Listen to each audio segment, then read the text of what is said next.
So I'm here with Jade. Nice to meet you, Jade. Whereabouts are you from originally? Saskatchewan. Regina, Saskatchewan. On reserve. It's called Kawakatus Reserve. And how was your childhood growing up there? Oh, it's pretty good. I liked it. It was fun. Kind of miss those days. So, think it every now and then. But, yeah, it's all I can do. Yeah. And sharing my stories about that. What we used to do. Yeah. When did you come to Vancouver? 1989. Just before my birthday. And what was it like back then compared to now? Easier. Yeah, easier. Same. I don't know. Like I said, it's a lot at ease. Like, but I never stayed in the city really. I just for a few months. Mostly staying on the reserve, cruising around in cars like that. Yeah, with friends. Yeah, I think my life would have been better if I stayed on the reserve. What was it like growing up on the reserve? Well, just knowing my friends at that time, we had a lot of fun, and was there. They were there for. We were there for each other, and missed them a lot. But I also liked it in Vancouver. When I moved out here, it just clinged to me. Never went back because I thought I didn't have any family out here, and I guess I did. I was here with my in-laws.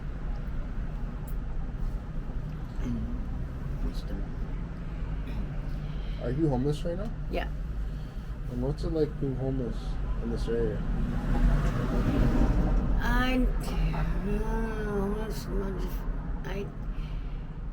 don't really think about that. I just don't think I think about it. I think about it like it's one big camping trip. So I'm optimistic. Yeah, because I mean you can't starve anywhere in Vancouver. There's always food. Someone serving food. Someone giving away food.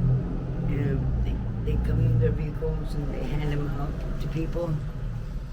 And you can never starve in Vancouver.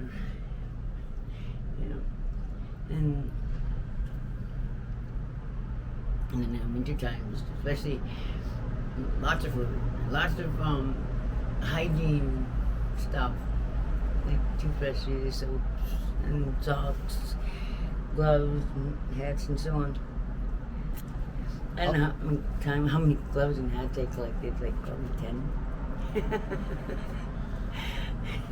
How long have you been homeless? 4 years.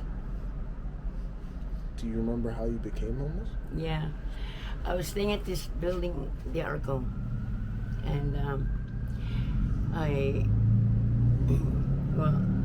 ended up in a hospital first, right on my birthday, and I had endocarditis and asbestos in my lungs, and so when I was out of the hospital, I didn't want to go back to the Arco because of what lies for me there. The asbestos in the building. I think it wasn't doing too well for me at all in there, and even for my friend's dog. Like every time she tried barking, like one bark, she'd start coughing because of the asbestos going in her lungs, right? And yeah, I think she probably would have died there if they stayed longer. And then also there's other person that was staying there on the third floor, and she would, harass me, like, I just didn't want to put up with any of that bullshit, so I just, tried avoiding her. Like, I wasn't scared of her, I just didn't want to have to deal with it. Just live my life, leave me alone. I'm just trying to live my life. But now, she would, like, in front of people, calm me down, share or spread lies about me, and get people after me. And like I'd be people banging on my door, and I'd lock it, and like it was locked, and so I'd be sneaking out of my window just to get outside, like to go to the second floor and to leave, and then come back through my window, and it was like that for a while. Is that a SRO? Yeah. What's it like in these SROs? Shitty. Yeah, I didn't want to have to go back to another RSO because the way this one was, the way this one turned out to be, but I need a place to stay. So like I was getting fed up with waiting for them to give me a nice place, a nice apartment, whatever, bachelor, And see, my sister had one, my other sister had one, my Helen had one. That's my mom.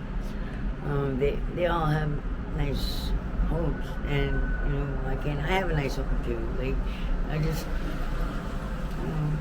prayed, and it just not yet, I guess. So I was about giving up. So I just say, well, it's good. I'll just live in the RSO again. And what's it like on East Hastings for people who are unfamiliar with it? What's it like for people on Hastings? For people who are unfamiliar with East Hastings? I don't know. For example, like who? Like just anybody? Like let's say someone from... Just like the area. I don't know. I never really paid attention to that. Yeah, I don't really pay attention to things like that or anybody. I just kind of stick to myself. Like it's kind of selfish, but I have to kind of look over my shoulder every now and then too. All the time. It's like, sucks. Because now things are getting more, a little bit more dangerous. People are attacking other people, like stealing off of homeless people. Like, that's pathetic. And I don't know, people stealing people, jumping people in their tents. Like, that's crazy. In Grant Park, this is what I heard. I'm not sure know if it's true, but it's what I heard that this gang or somebody owns that park now. Like the tent city over there. Like, oh my God, it's crazy. People have gone missing. The girl was screaming. We heard this girl screaming for help, and nobody would jump to help. We're all scared. What are some of the craziest things you've seen in this area in your time being here?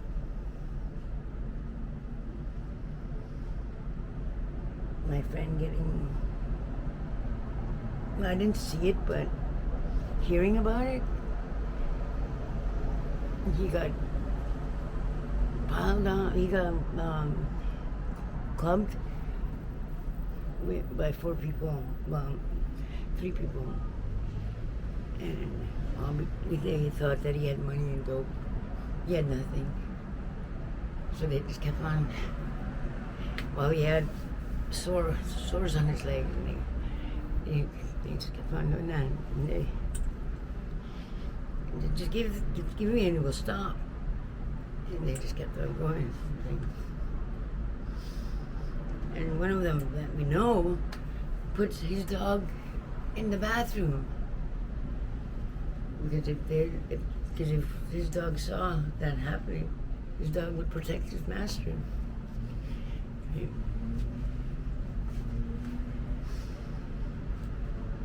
we couldn't believe that that person that we know did that. Was a part of that. And it was all from the same person. Why I left the Arco. Yeah. What do you think can be done to help homeless people? Build more houses, build more buildings, and stop being cheap.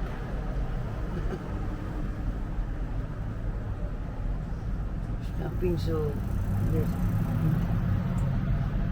worried about other things, like what the prices are gonna be for the next for groceries or gas or whatever,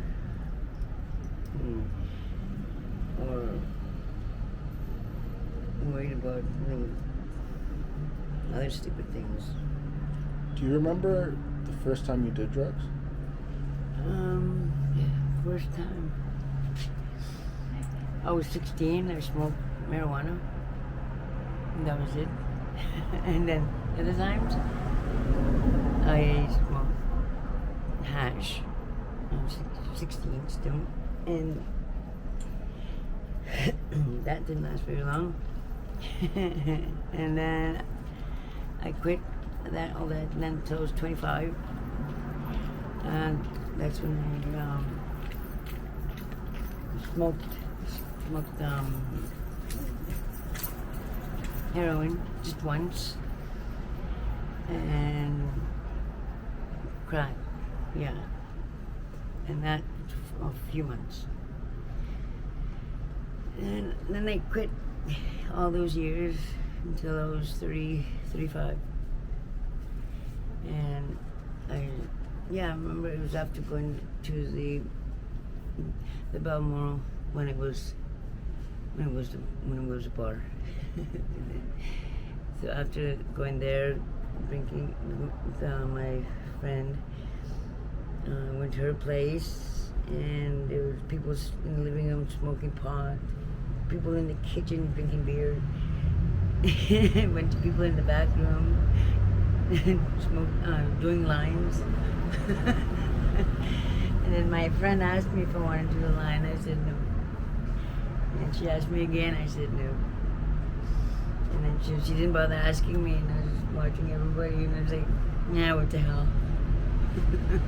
And I did it. Like, I didn't feel bad. I didn't feel bad doing it. And I didn't feel, I don't know, anything else. Because if I did, I'd probably hit rock bottom if I did.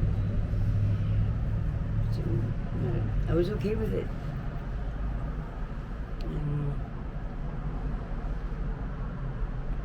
But then after that, I ended up getting back together with somebody, and we hung out like down here, and everybody thinks that it's a certain person's fault when they don't realize it's my own fault that I started. It's not anybody's fault. Because they didn't force it on me. I did. Do you want to get off of it? I do, and then I don't. It's like 90% yes, and the rest no. Because if I quit, I want to I'll have to leave this area I go back home. But I can't right now because my best friend, if I'll be worried about him, and I'll be worried about Karma, his dog, and I'd feel guilty if I did leave and then something bad happens, and I should have brought him with me, or I should have stayed. And I didn't want to put myself like that. So Thank you very much for your time. I yeah. appreciate it. Mm-hmm.